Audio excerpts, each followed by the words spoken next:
चलिए देखते हैं।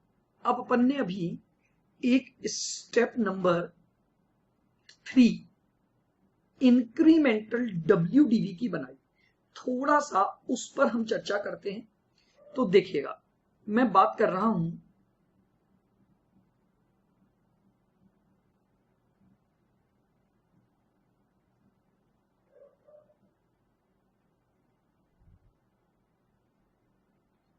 इंक्रीमेंटल WDV पर।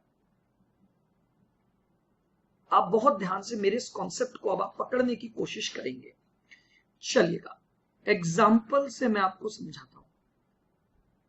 देखिएगा, आपको दे रखा है opening WDV of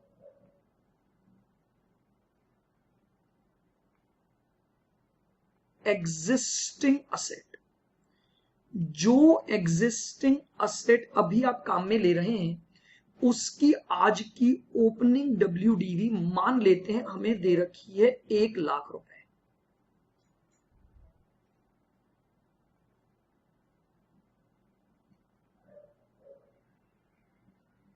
cell value of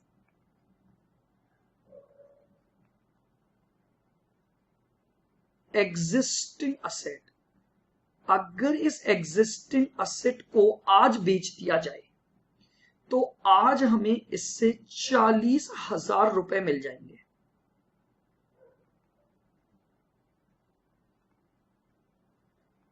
cost of new asset,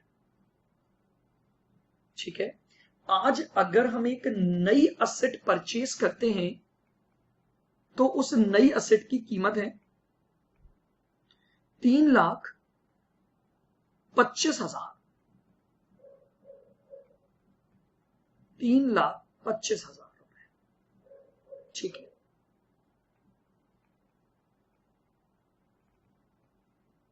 rate of depreciation,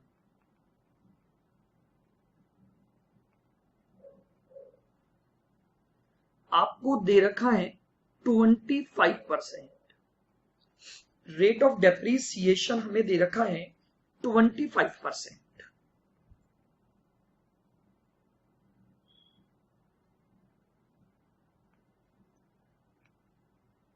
life मान लेते हैं 4 इयर्स है। कैलकुलेट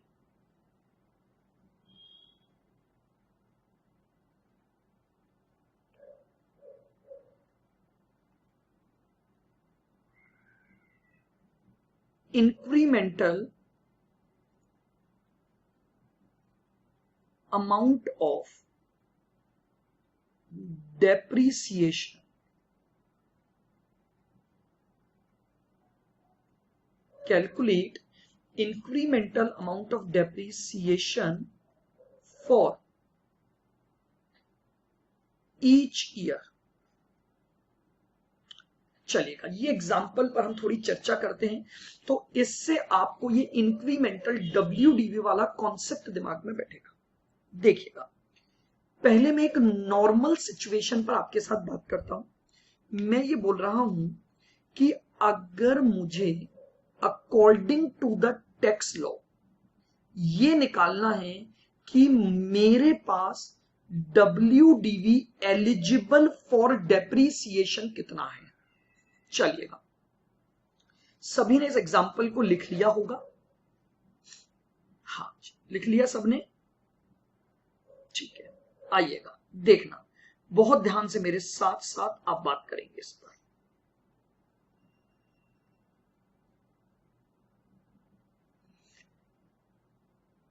एस पर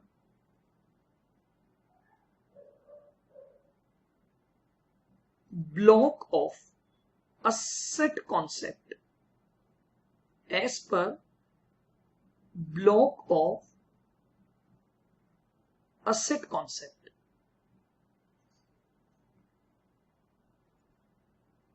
WDV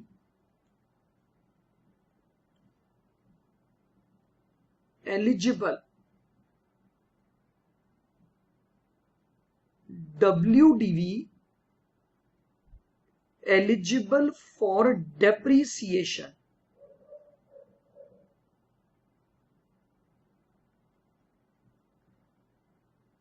will be calculated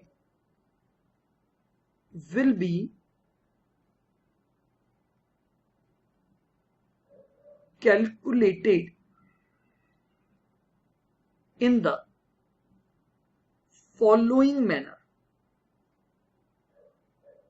बिल्कुल ध्यान से केवल और केवल आपको बातों को अब समझना है। बस मैं ये बोल रहा हूं, अगर मैं इनकम टैक्स लॉ के अकॉर्डिंग जाऊं और ब्लॉक ऑफ असेट कॉन्सेप्ट को अप्लाई करूं,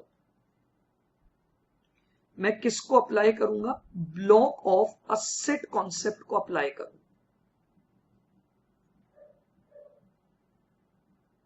ब्लॉक ऑफ असेट कॉन्सेप्ट, तो इस कॉन्सेप्ट के तहत मैं WDV एलिजिबल फॉर डेप्रीसिएशन कैसे निकालता हूं, जरा उस पर हम बात करेंगे।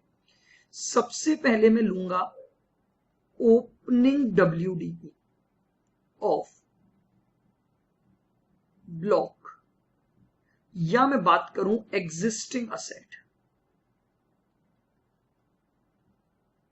एग्जिस्टिंग असेट, बताइए मेरे पास opening WDV of existing asset कितनी थी? 1 लाख। इसमें प्लस कर दोगे कॉस्ट ऑफ न्यू असेट। जो नई असेट है हमारी, उसकी कॉस्ट कितनी थी? 3,25,000। ये मेरे पास उस ब्लॉक में और असेट आ गई, तो ब्लॉक की वैल्यू बढ़ गई। ब्लॉक की वैल्यू हुई 4,25,000। इसमें से माइनस कर देते हैं sale value of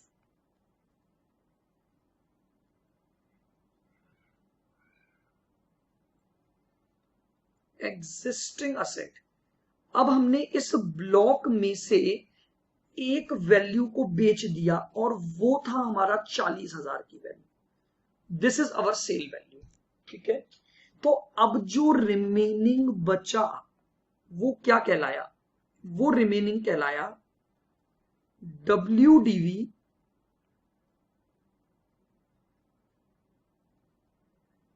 eligible for depreciation. According to the law मुझे अब इस WDV पर डेप्रीसिएशन अलाउड होगा। 4,25 माइनस 40 यानी 3,85,000। यानी आज अगर मैं अपनी असेट को रिप्लेस कर लेता हूं तो इस तरह से मैं WDV एलिजिबल फॉर डेप्रीसिएशन निकालूंगा। अब जरा देखते हैं, मान लो मैं इस पर डेप्रीसिएशन क्लेम करता हूं। आइएगा, बहुत ध्यान से सुनना। ईयर 1 का डेप्रीसिएशन बताइए कितना बनेगा? तो देखोगे 385 का 25%। ईयर 1 का डेप्रीसिएशन बना 96,250। ठीक है, ये माइनस करेंगे तो रिमेनिंग WDV आ जाएगी। उस रिमेनिंग WDV पर सेकेंड ईयर का डेप्रीसिएशन, तो इंटू 25%। सेकेंड ईयर का आ गया 72,188 कर देता हूं राउंडेड ऑफ। ईयर 3 पर आते हैं, चलिएगा। 385 माइनस 96,250 माइनस 72,188 इंटू 25%, 54,141। 54,141 ईयर 4 पे आते हैं।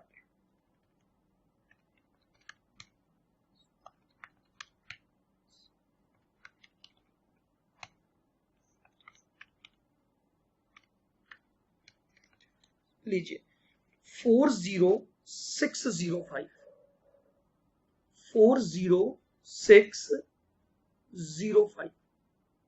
ये मेरे पास रिप्लेसमेंट के बाद जो WDV एलिजिबल फॉर डेप्रीसिएशन है, मेरे पास ये डेप्रीसिएशन आ गया।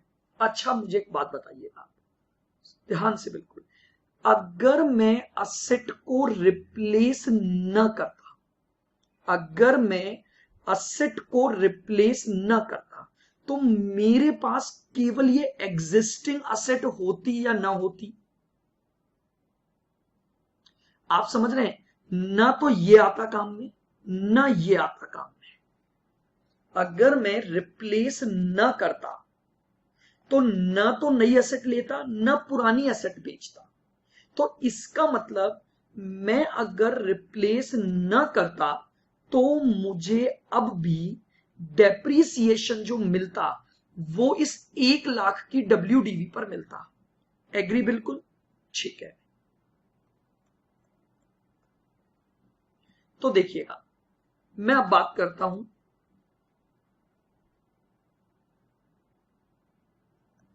Depreciation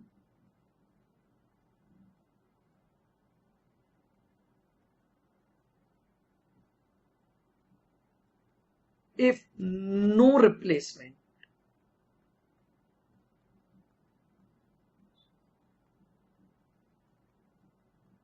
depreciation if no replacement। तो देखिएगा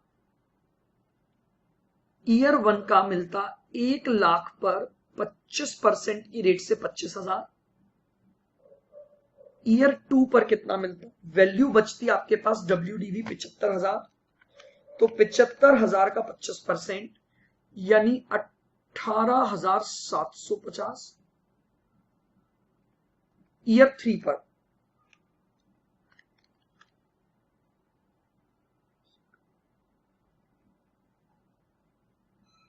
ये यार है कि ईयर 3 का चेक करोगे 1 लाख माइनस 25 माइनस 18,750 इंटू 25%, और ईयर 4 का 10,547। ये चारों हमारे डेप्रीसिएशन बनते। बोलिए एग्री? बिल्कुल।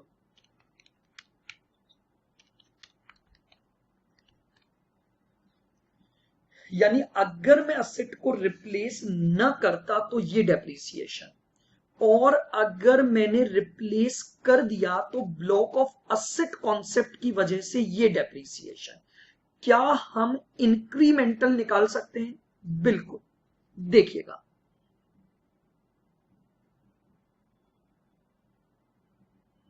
Value of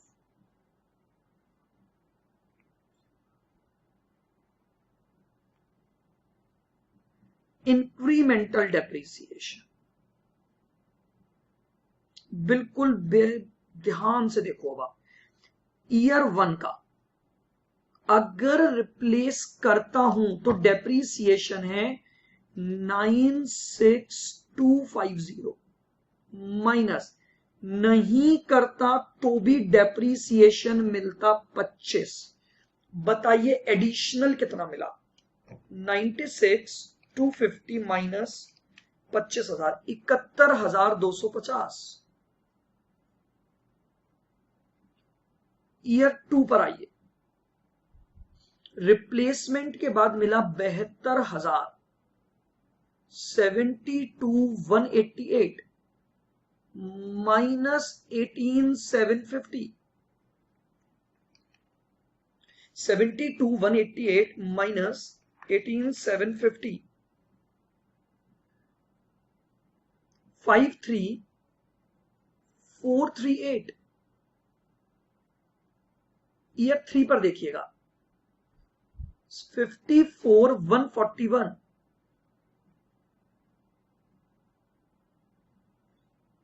14,063, 54,141 minus 14,063। और ईयर 4 पर और बात कर लेते हैं। लीजिएगा रिप्लेस करने के बाद मिलता 4,063 40605 अगर एग्जिस्टिंग रहती तो मिलता 10547। बताइए इंक्रीमेंटल क्या आया?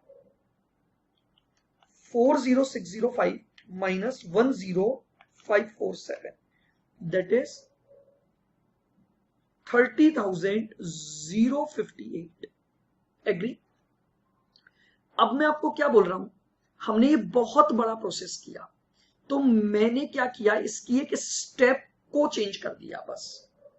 मैं ऐसे भी कर सकता हूं, बट अब देखिएगा, पहले मैंने इस पर पूरा डेप्रिसिएशन निकाला, फिर मैंने ओल्ड वाले पर निकाला, फिर मैंने इंक्रीमेंटल निकाला। मैंने इसके बजाय क्या किया वो देखिएगा। मैंने बोला, मैंने क्या चीज बताई देखोगे अब आप।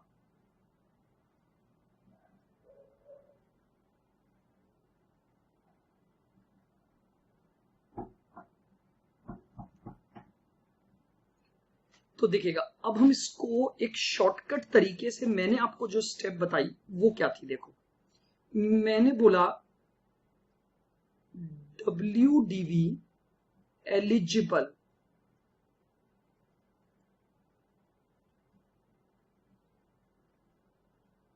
फॉर डेप्रीसिएशन ले हो। सबसे पहले लीजिएगा, WDV एलिजिबल फॉर डेप्रीसिएशन 385 था मेरे पास, तो मैंने ले लिया 385।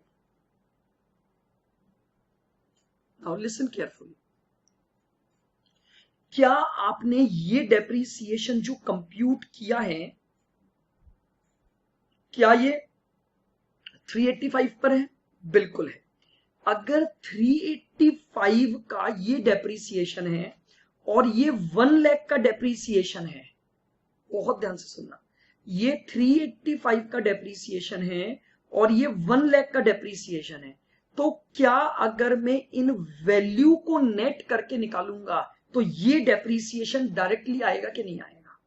तो इसलिए मैंने इसमें से आपको माइनस क्या करवाया, opening WDV of existing asset, of existing asset 1 lakh. तो बताओ मेरे पास इंक्रीमेंटल WDV क्या आ गई?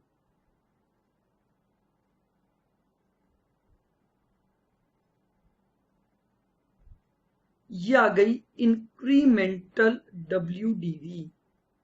अब जरा इस पर डेप्रीसिएशन कंप्यूट करके देखें अपन। बताइए 2,85,000 का 25%।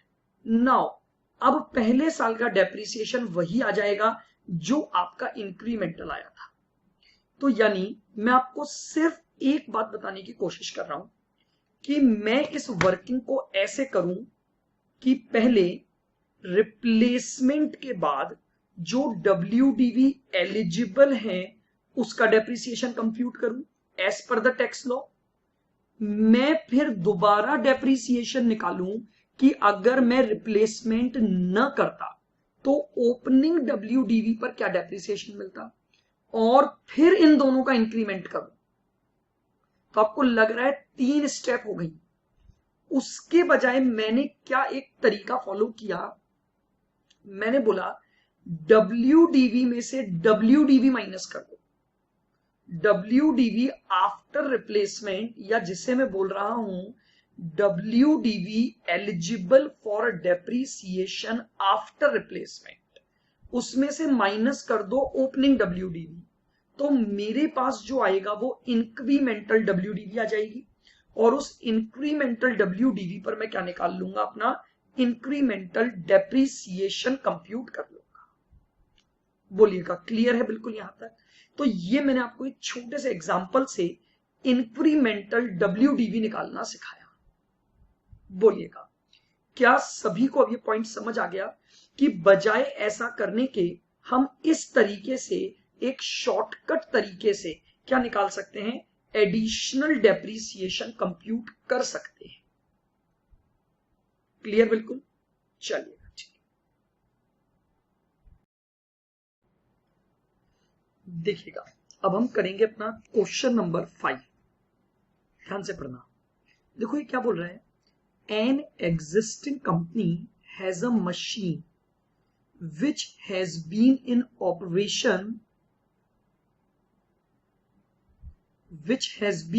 operation for 2 years। एक मशीन है जो पिछले 2 सालों से आपके ऑपरेशन में है। Its estimated remaining useful life is 4 years with no salvage value at the end। Its current market price is ₹25,000।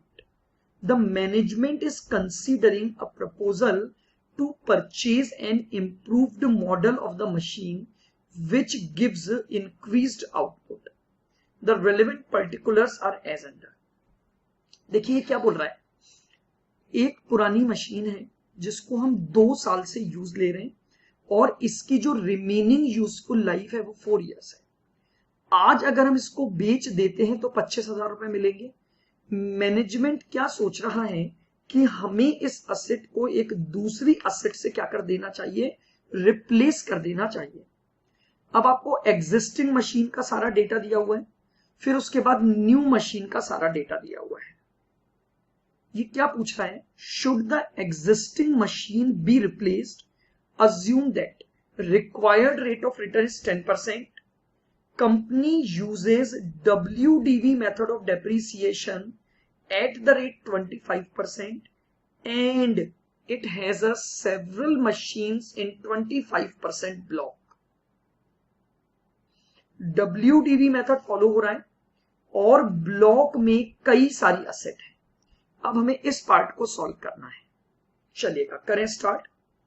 सबसे पहले हम बात करते हैं हमारी स्टेप 1।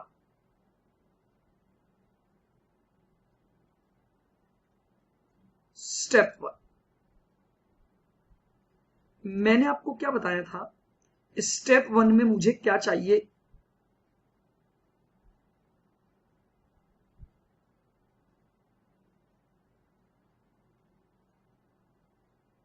इंक्रीमेंटल कैश आउटफ्लो चाहिए।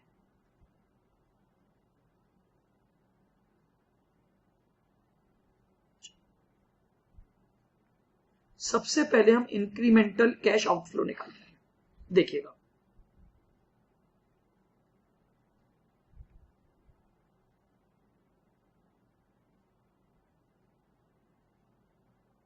बताइए कॉस्ट ऑफ न्यू मशीन क्या है।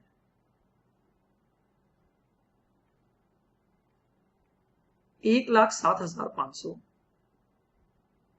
कोई इंस्टॉलेशन एक्सपेंसेस है नहीं, माइनस करूंगा सेल वैल्यू ऑफ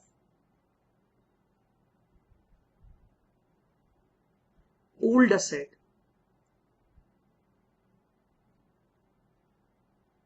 ये ओल्ड असेट आज 25,000 में बिक जाएगी और प्लस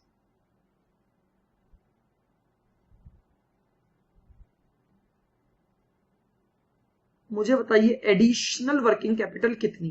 ध्यान से देखिएगा, अगर एग्जिस्टिंग मशीन को काम में लूंगा तो वर्किंग कैपिटल 10,000 और अगर नई मशीन काम में लूंगा तो वर्किंग कैपिटल 20,000। इसका मतलब 10,000 का इंक्रीमेंट हो गया। ये लीजिए, ये मेरे पास कैश आउटफ्लो आएगा। ये मेरे पास कैश आउटफ्लो आ गया। बताइए कितना आया। 1,07,500 प्लस 10,000 माइनस 25,000।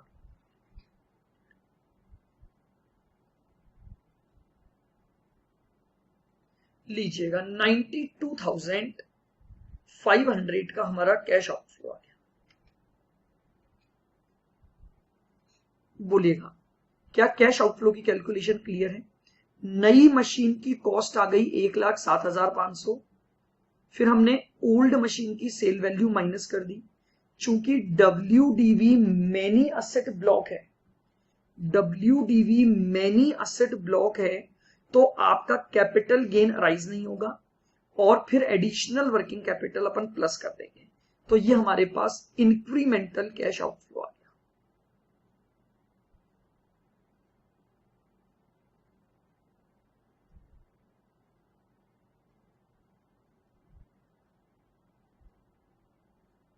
बताइए स्टेप 2 क्या थी?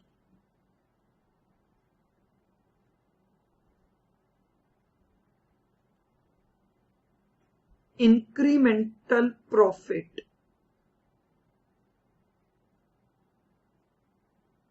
Before depreciation and tax.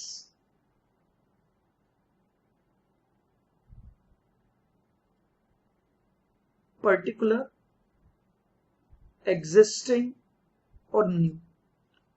सबसे पहले मुझे बताइए सेल्स कितनी हो रही है। बिल्कुल ध्यान से देखिएगा, आप यहां पर आइएगा। आपको ये दे रखा है कि आपके जो एनुअल ऑपरेटिंग आवर्स हैं वो है 1000। हर 1 आवर पर 15 यूनिट बनती हैं। बहुत ध्यान से सुनना, आपके पास दे रखा है 1 आवर का आउटपुट है 15 यूनिट और 1000 आवर्स काम करते हो, तो यूनिट हो गई 15,000। 15,000 यूनिट इंटू 3 रुपए की सेलिंग प्राइस, तो यानी आपकी जो सेल है वो आ गई 45,000। एग्जिस्टिंग की सेल आ गई 45,000। क्लियर है? बिल्कुल। वापस से देख लेना। एनुअल ऑपरेटिंग आवर्स है 1000। एक आवर काम करते हो तो 15 यूनिट बनेंगी, तो 1000 आवर्स की हो गई 15,000 यूनिट और इंटू 3 रुपए की सेलिंग प्राइस। इधर आ जाओ, 1000 आवर्स और 30 यूनिट, तो 30,000 यूनिट हो गई इंटू 3 रुपए, तो यानी यहां पर आपकी जो सेल्स आएगी वो आ गई 90,000। सेल्स आ गई आपके पास 90,000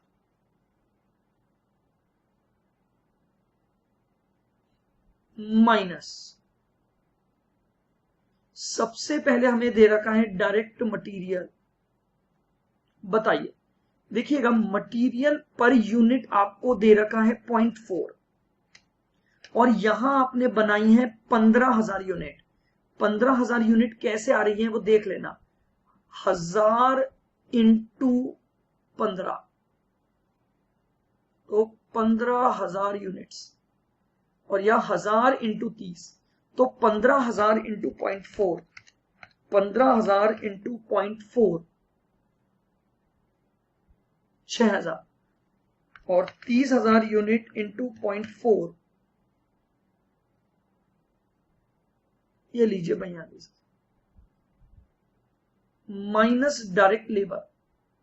आपको लेबर कॉस्ट पर आर दी हुई है 11 रुपए, तो 1000 आवर्स इंटू 11 11,000 और 1000 आवर्स इंटू 16,000 माइनस, देखिए मटेरियल हो गया, लेबर हो गई, कंज्यूमेबल स्टोर,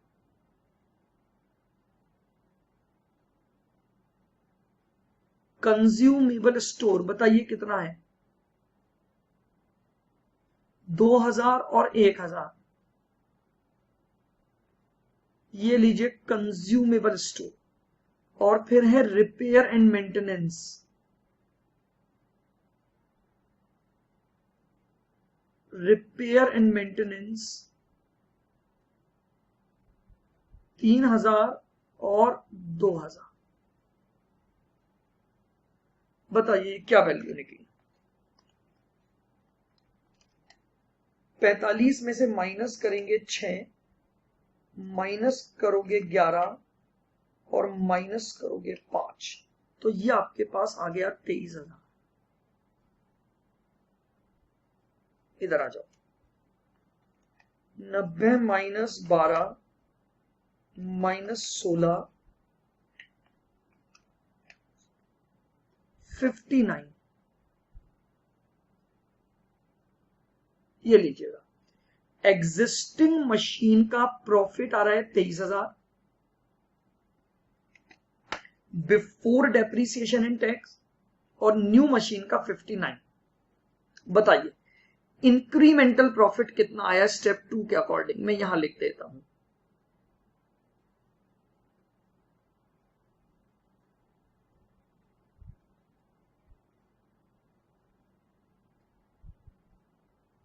इंक्रीमेंटल प्रॉफिट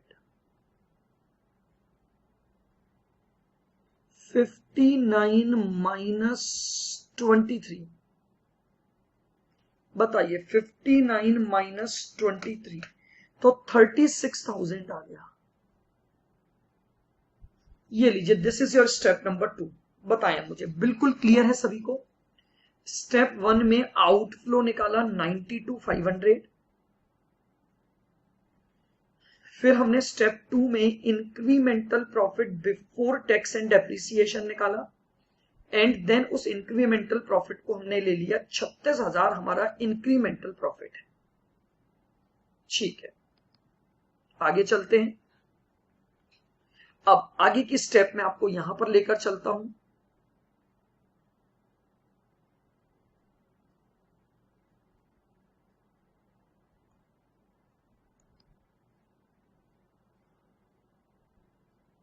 देखिएगा,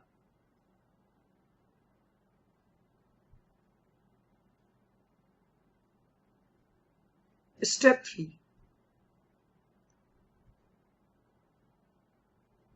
कैलकुलेशन ऑफ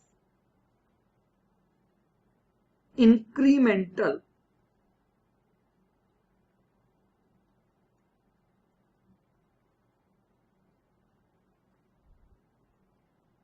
WDV। देखिएगा, उसके लिए सबसे पहले मुझे क्या निकालनी है, opening WDV of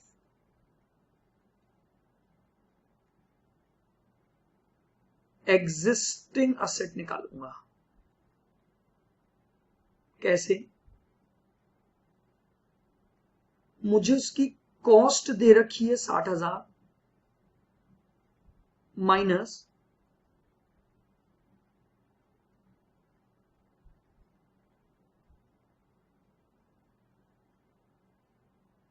depreciation of first year 60,000 का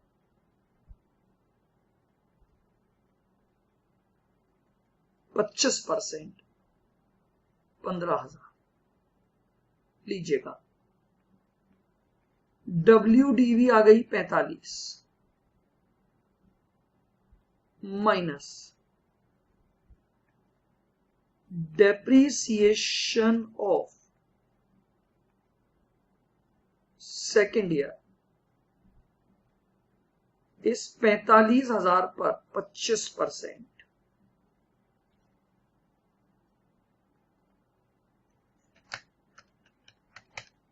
बताइएगा 45,000 का 25% यानी 11,250।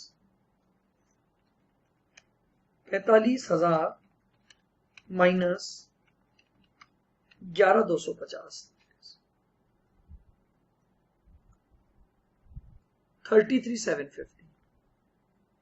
इसमें प्लस करूंगा कॉस्ट ऑफ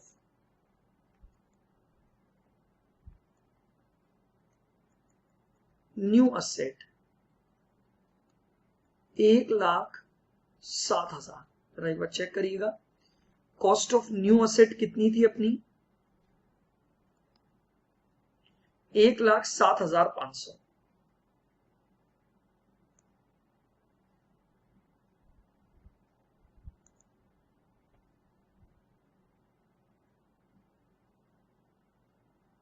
तो 33,750 plus 500, 1,41,250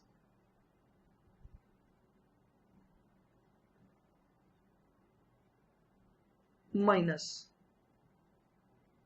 cell value of old asset 25,000। तो ये आ गया WDV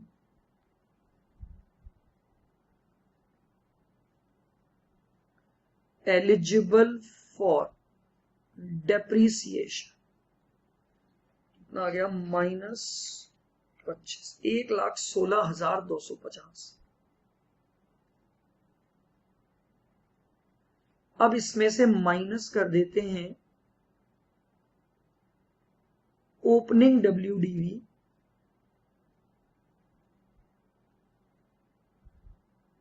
$33,750 minus 33,750 82,500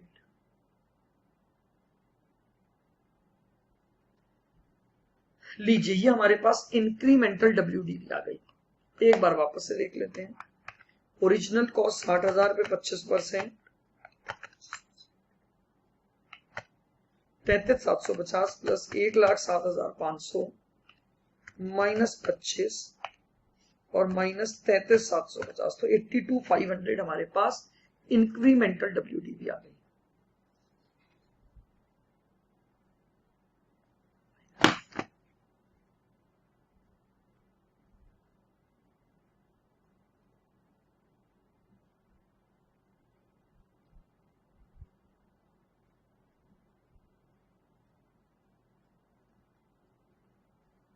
incremental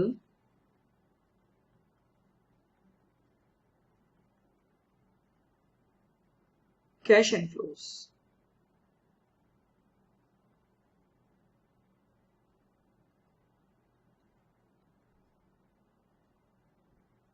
particular year 1, year 2, year 4 साल का डेटा है हमारे पास। चलिएगा, सबसे पहले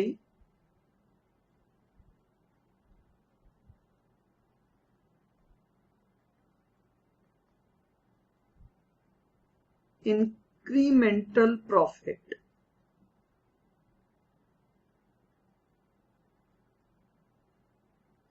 बिफोर डेप्रीसिएशन एंड टैक्स, ये हमने 36,000 निकाला था।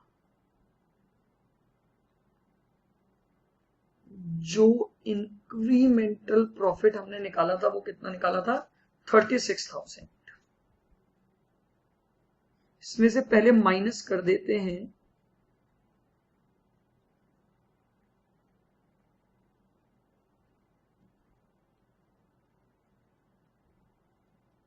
एडिशनल डेप्रिसिएशन बताएं।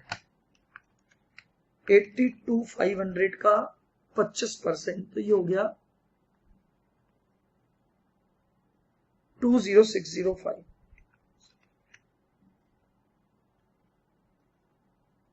15,469।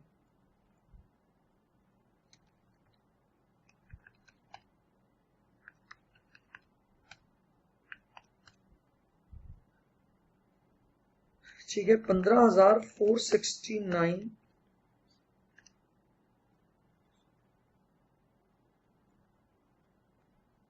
11,602 8,702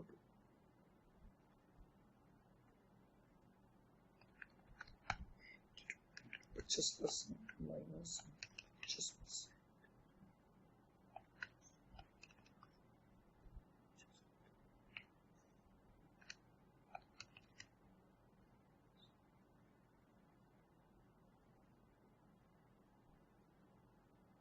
ये हमारे पास आ जाएगा प्रॉफिट्स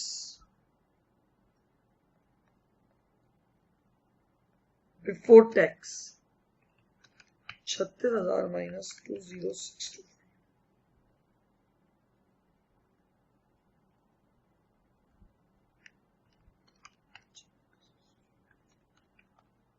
15,469।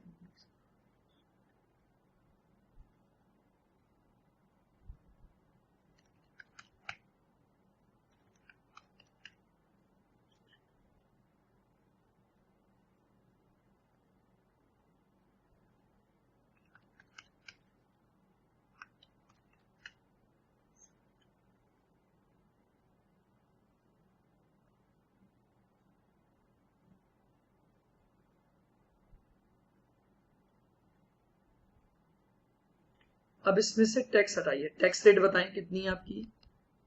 देखो, टैक्स रेट दे रखी है 35%।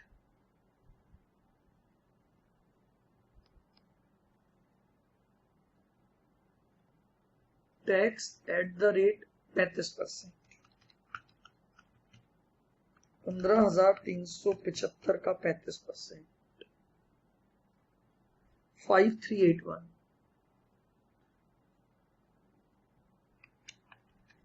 20,531 का 35%, 7186,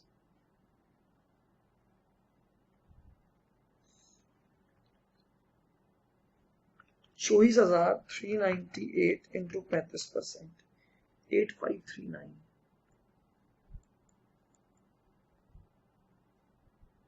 27,298 का 35%, 9554,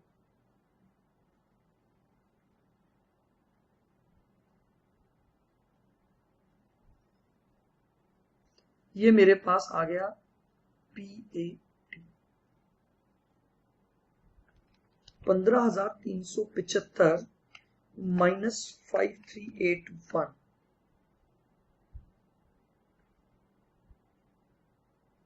94, 20,531 माइनस 7186,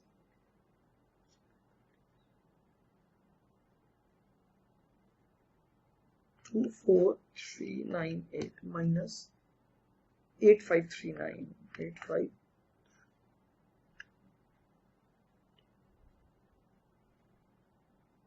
15,859, that is 27298 minus 955,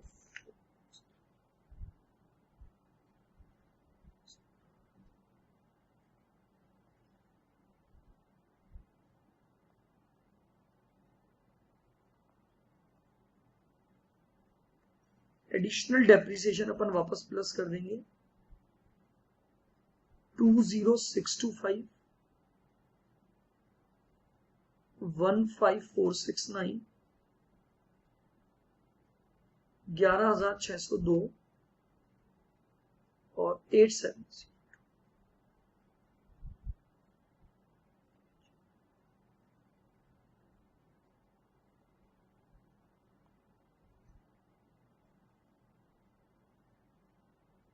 ये हमारे पास हमारे क्या आ जाएंगे, कैश इनफ्लोज आ जाएंगे 9994 प्लस 20625,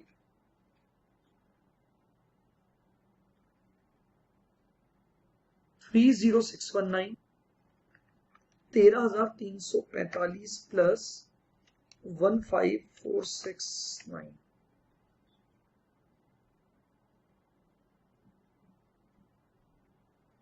814, 15859 प्लस 11,602,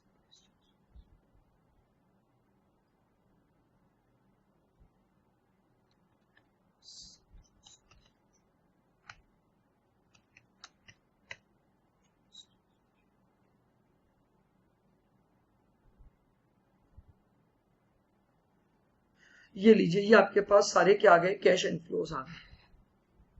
अब इनकी प्रेजेंट वैल्यू निकालेंगे 10%,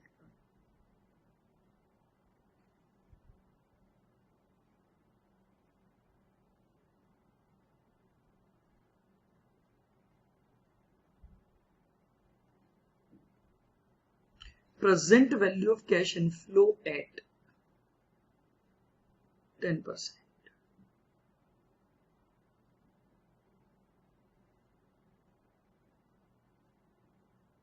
Here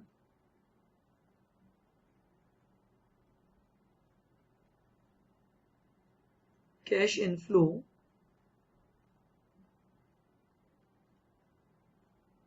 present value factor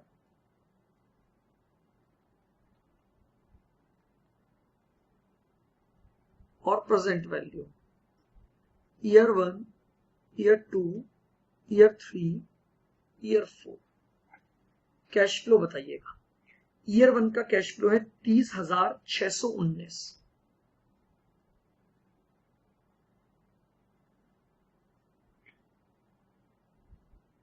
$28814,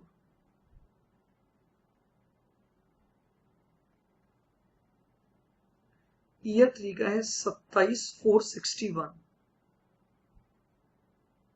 27,461, 4 year का 26,446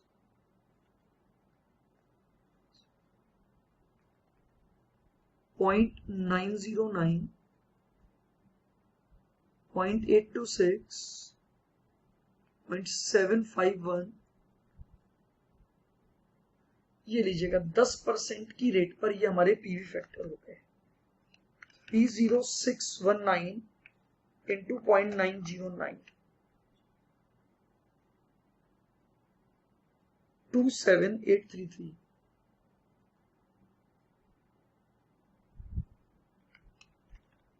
28814 into 0.826 23,800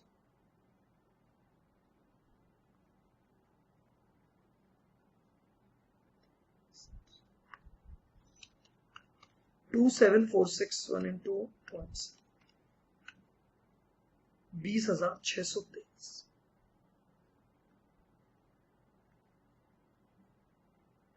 26,446 into 683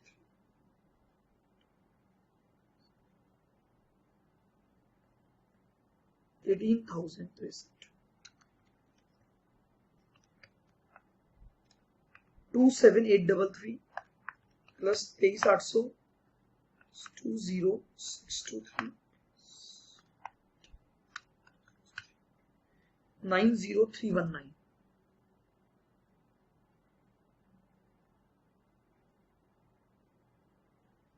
ठीक है। Now step number 5,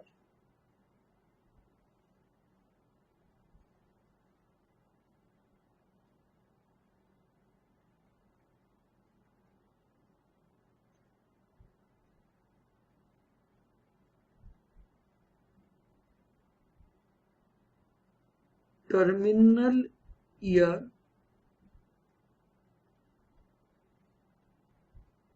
cash flow and its present value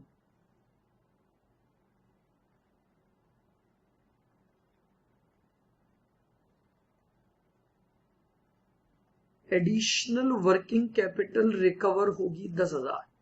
देखिएगा क्या कोई स्क्रैप दे रखी है आपको? नहीं, हमारे पास स्क्रैप नाम से कुछ नहीं है, ठीक है। बस केवल जो वर्किंग कैपिटल लगाई है वो आपको रिकवर हो जाएगी। तो एडिशनल वर्किंग कैपिटल रिकवर होगी आपकी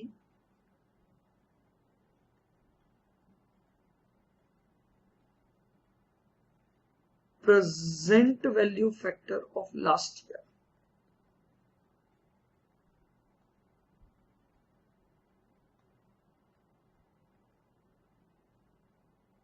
$683। तो ये आ गया present value of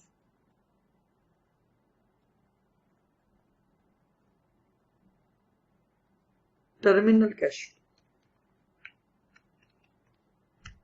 6830।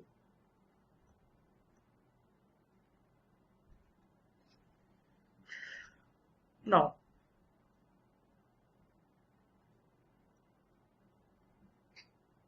Step 6, NPV is equal to, देखिएगा प्रेजेंट वैल्यू थी 90319 प्लस माइनस 92,500,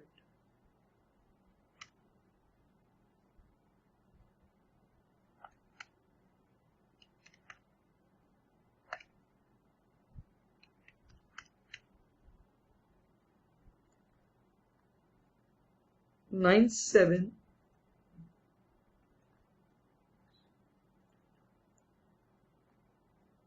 500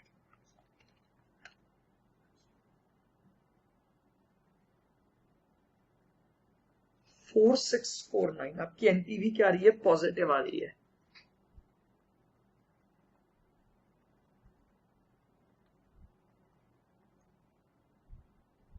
लिखेंगे decision, since NPV is positive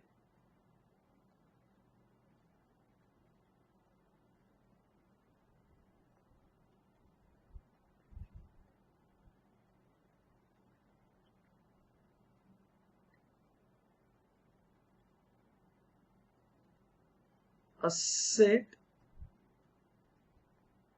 must be replaced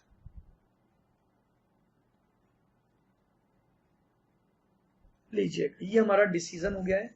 चूंकि इस असेट की ये जो एनपीवी हमने निकाली है, ये एनपीवी पॉजिटिव आई है, तो इसका मतलब मुझे आज अपनी असेट को क्या कर देना चाहिए, रिप्लेस कर देना चाहिए। तो ये देखिएगा, ये हमारे पास WDV method many asset block को लेकर रिप्लेसमेंट डिसीजन की स्टेप्स देख ले आराम से, क्लियर है, बता दें, कोई क्वेरी हो तो बताएं। नहीं,